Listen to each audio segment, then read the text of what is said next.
Second cousin ఆయన PhD ఇచ్చింది.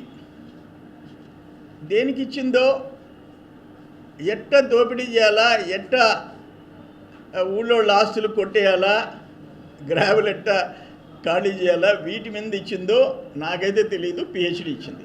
ఇప్పుడు నేనేమంటానంటే, కానీ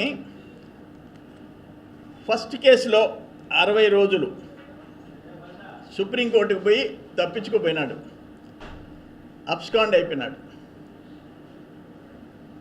అరణ్యవాసం.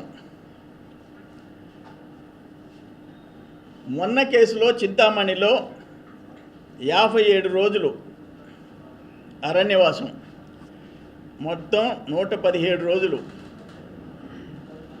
జైల్లో 87 డేస్,